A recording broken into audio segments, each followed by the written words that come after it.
for being here. I know that it's been like the third day, so some of you might already been like a bit tired, maybe hungry. But let's just try to have a really nice conversation for today.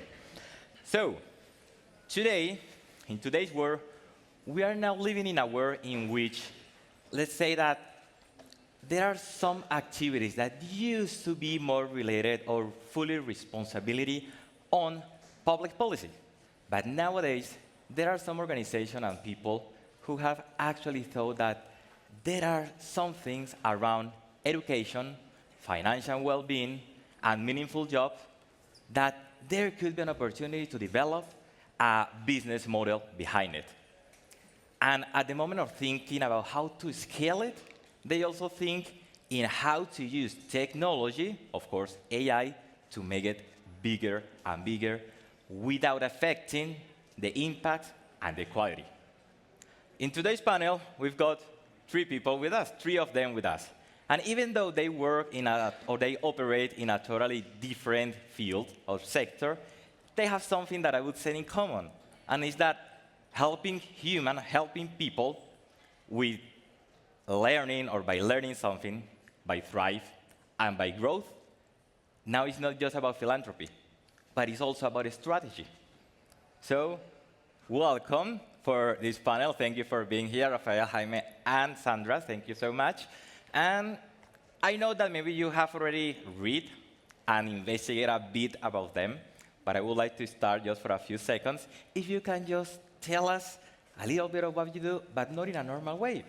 I want you to focus on, when you are describing what you do in your companies, what was that insight, data, or what was that specific things that make you think that your idea, or where you are working right now, is not just a good idea, but actually a good business.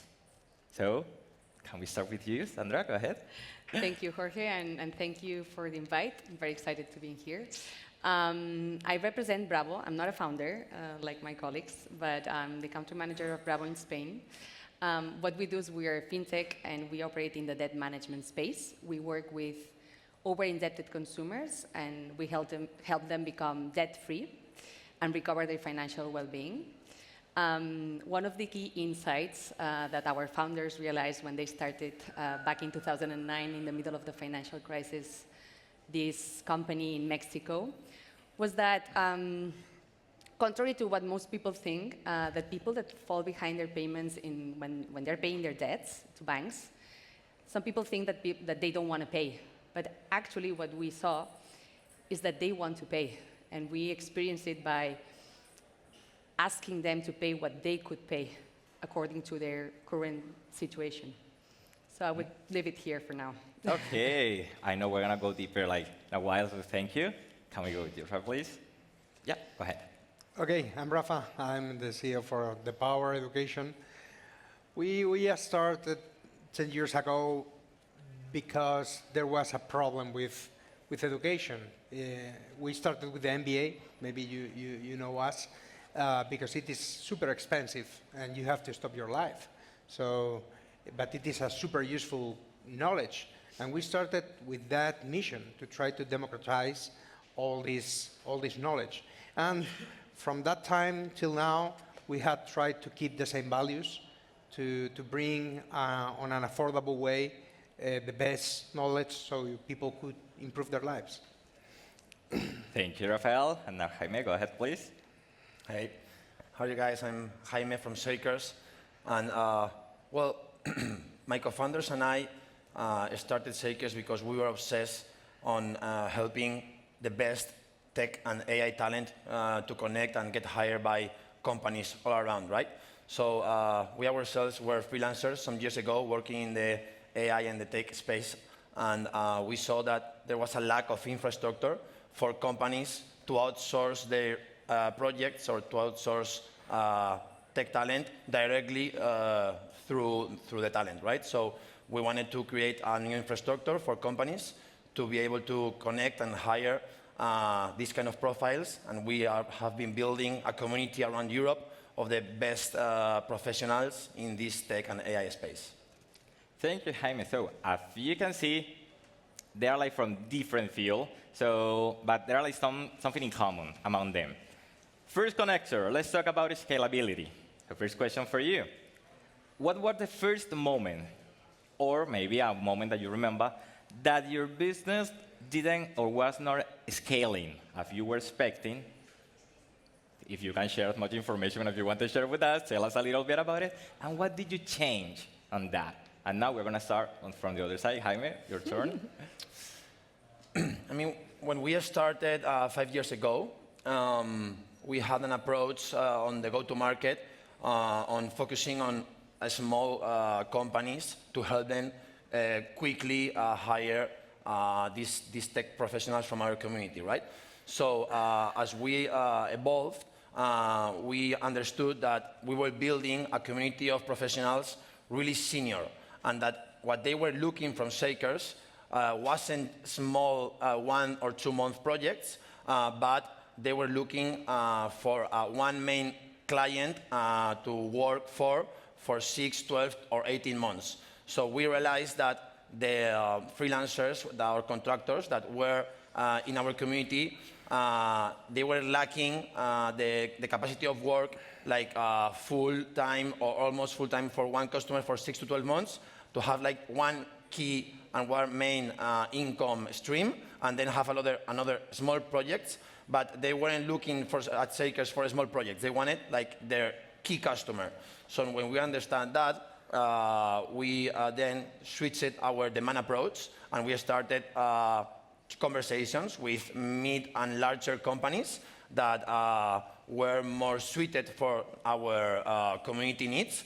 And once we understood that, and we switched our go-to-market audience to larger companies, and we adapted our product for larger companies, growth got exponential. So I think that sometimes the best hack or way to grow is to stop what you are doing and do something else. And sometimes we get caught in the daily thoughts of, okay, I have to do more of what I think is working, but sometimes what you need to do is put your head up, stop what you're doing, and change the direction, and then keep moving forward. So that was one experience for us in that sense. Okay, and I think we already had the fit highlight. Like, if you really want to grow, the best way or some hack is to stop doing what you are doing and just like think in a different way. So now go with you, Rafa. I totally agree with him. We just started in 2018, and we just boosted the company. It was like a rocket, and it went incredibly during 2019 and 2020. Imagine 2020 with the lockdown, with the people with the pandemic, and it was amazing. At that time, we started with going globally to the United States, Europe, Asia, and things looks like it was working pretty fine. But at that moment in 2021, we had a lack of growth, and we felt that the model was not working anymore. And we identified 3 reasons. The first one was socially, people didn't want to invest their time, or they didn't want to invest their money after the pandemic. They just wanted to leave. Secondly, the channel, Meta with the cookies, politics, the fight between Apple and Meta, the algorithm just started going a little bit wrong. And third, everyone went to the online, so the acquisition cost grew like crazy. So at that time, we realized in 2022, that we had a broken car with no engine anymore. So we look around, and we started looking what the private equities were acquiring with M&A. They were acquiring universities, vocational training, and we said, okay, we don't have the money. Let's do it on an organic way. We have the strengths. We are good with the go-to-market, with the marketing, with the value proposition. Let's do it. And this is what we have been doing since then. It's funny now, like how after many years it sounds like super easy. Like if it was just one meeting, let's discuss it, let's go it. But I can imagine that 10 it more was kilos, all the, I don't know how to say it in English, all the canas. all the gray hairs. No, it's crazy.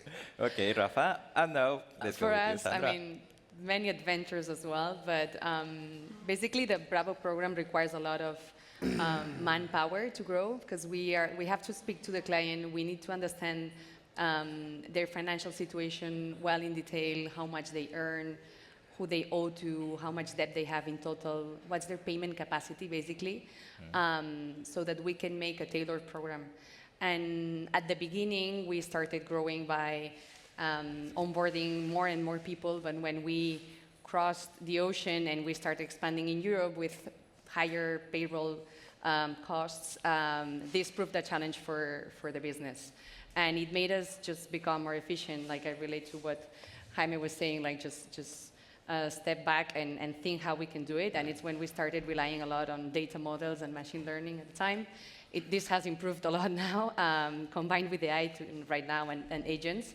But at the time, just by having these models let us understand how we assign the right opportunity, potential client to the right sales rep, made us improve our efficiency a lot within 1 year and prove that our business model could scale in Europe. And that's what we've done ever since. Okay, thank you, Sandra. Let's move on to the next one. The first one was about scalability. Now let's connect to technology, in this case, AI. So I have this one for you. What has technology, especially AI, unlocked that was previously impossible? Again, let's think about education, financial well-being, and access to work, like proper job. That was previously impossible. But also, where is still technology not enough, right? Where in each sector is it still do we need human in there? And now, since you haven't been the first one in the previous two questions, now it is your turn to start, Rafa. Okay. Well, I would say that previous to the artificial intelligence in our arena, it was the acquisition. You could never imagine. A learning platform is pretty easy to build, and I don't know, there are learning platforms since 2002 or 2003. That's not the problem.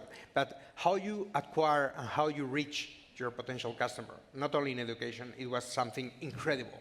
Because at the beginning with the Power, just pushing a button, we were acquiring a customer, knowing exactly how much was the acquisition cost in almost 80 countries.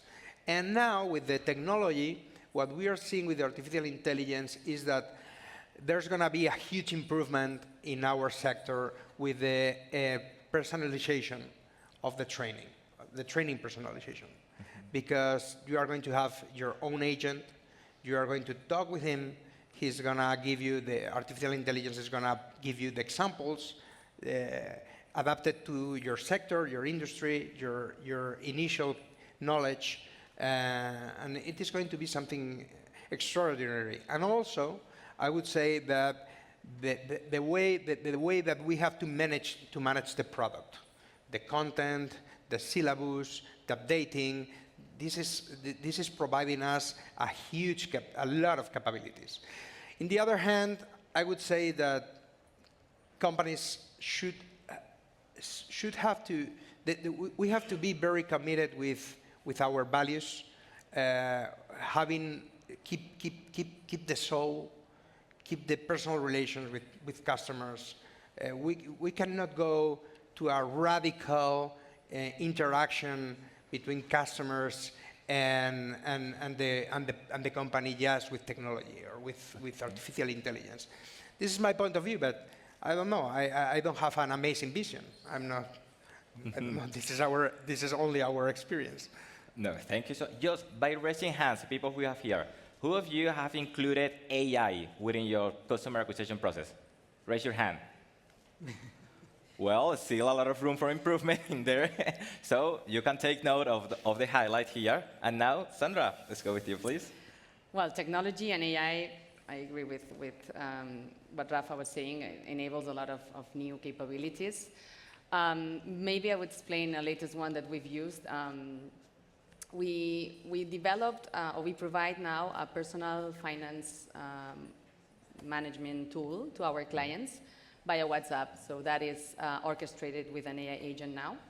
And that helps us keep our customer engaged with the program, which in the end, it corresponds for them making more deposits towards having some savings that eventually will pay back their debts. So we've seen that with this new tool, that wouldn't be possible without this AI agent, our clients would be less successful in paying back their debts.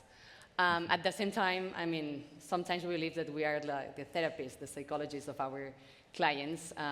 When you have a real stress and a financial problem, you don't want to speak to a machine. You want to speak to a real person. So for us, it's very clear that our clients need to speak to a human. And the challenge is placing the resources where it makes more sense, speaking to our customers when they really need it, and not by answering quick questions that an AI agent can easily do now. Okay, thank you. And let's go with you, Jaime. Well, I mean, a cool use case where we implemented AI successfully, I would say, is on the certification process on the skills of our professionals, right? So early on in 2021, 2022, we spent a lot of time understanding the skill capacity and the technical capacity of every professional that wanted to join our community, right? And this is one of our main value propositions to our customers. Customers come to Shakers because they trust that we have a community really good vetted, and we have the best freelancers, tech freelancers in Europe, right? So we could not fail this value promise because it was our core. So we had some technology around it, but it was human heavily to vet this skill set. And last couple of years ago, we launched our first AI certification program in which freelancers and professionals can do different exams through our AI to validate their skill set, and we can do a ultra-personalized skill process and a test process to match exactly what the customer wants with what the professional has to offer, right? And now in an era in which work is changing, right? In the past, companies wanted to hire roles and hours. Nowadays, it's shifting into a world in which companies want to hire skill sets and experience, right? And the language of how companies look for talent and how talent showcase their abilities to companies in the AI era is getting really blurry. So at Shakers, thanks to our AI certification tool, we want to help companies and professionals to talk the same language and to understand each other and to get hired in the right way. So AI helped us a lot in this process. And on the other hand, in what process humans in the loop for us are still a key asset is in closing the trust gap. In B2B high-ticket projects, we sell our projects are 50K, 100K projects, right? So the ones that are hiring, head of engineers, CTOs, they say, okay, really cool that you have this super community, and I trust Shakers, and I trust that you work with cool customers, but still they need a human touch to trust the confidence gap, right? Because we are humans, and for some kind of purchasing processes, we are always going to need a human on the other side, understanding our feelings, our culture, our values, our emotions, and we need that chemistry to happen, right? So that's why we have a big team of key account managers that are tech consultants, super experts, and they are the best asset in Shakers and the ones that close the human in the loop gap of the process, right? So there I think that AI has nothing to do nowadays. Okay, perfect. So now for the next part, I've prepared some spicy questions for them that maybe they are not going to like it that much, but I hope you do. And I would like to ask you just to respond to this question in 1 minute each, right? Okay. Just to challenge a bit this is what you do. So Sandra, let's start with you. If financial well-being is genuinely improving people's life, the people you work with, do you have actually like some data, some statistics to prove it, or it is still a hypothesis that you wanna prove? Well, I want to think that we had something to do in improving financial well-being for our clients. However, I have data that we get from our customer base, and despite the fact that it's been improving, there's still a lot to do. We speak a lot about mental health and like, yeah, anything related to mental well-being, but not so much about financial well-being, I believe. Our customers say that at least 77% of our respondents mentioned that their financial situation is causing them a lot of stress and mental problems. So we believe that it's something that still needs an important place in the conversation.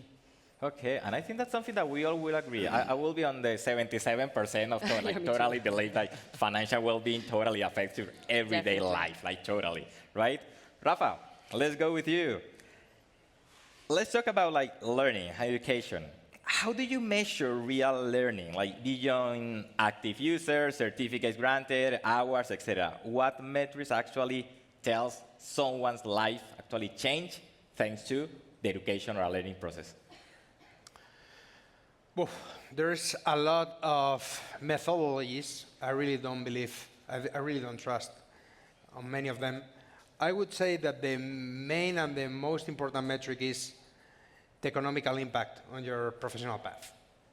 If you learn on something useful and you get the certification, you are gonna to be able to have a better job. This is super simple.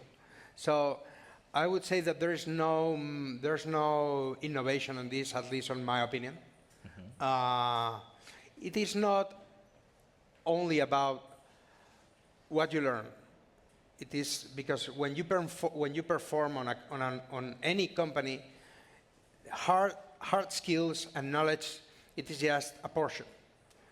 How you connect with people, how you manage politics. There are so many different issues. So I would say that the improvement of the salary after 1 year, 1.5 years would make a lot of sense. Okay. And this is very practical. Better financial well-being. Yeah, sure. Totally. Yeah, totally. You should have a meeting after this. Yeah. Totally. No, I have to talk to them. We both. Okay, and Jaime, now let's go with you. Are you expanding, and is technology expanding opportunity for people who previously had none, or are you just redistributing work among people who already had options? I told you there was a spicy one. So. Yeah, I mean, to be honest, the answer is both of them, right? First comes with the AI era and the AI wave that is coming and that has come. Like seniority has in those AI skills has started from scratch for everyone. So everyone is a junior in AI matters. Yes. Everyone is a junior, right? So this creates an amazing opportunity for thriving if you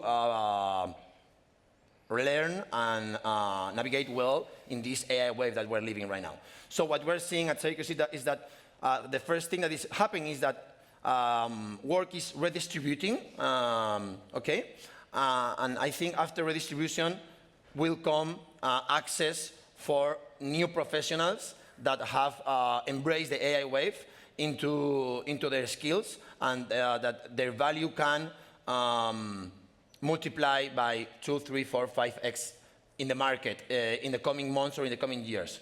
And for us, the key to prove that value is precisely what I was talking before, our certification tool, right? Because if you are able to prove that you can add X level of value thanks to these exams, and you can put that proof in the market, then we at Shakers, we will be able to place for you amazing jobs, really well paid at the best companies in the world, right? So I would say that with the order. First redistribution, then access for new people that embraces the AI wave, thanks to proving to the market that you are worth it.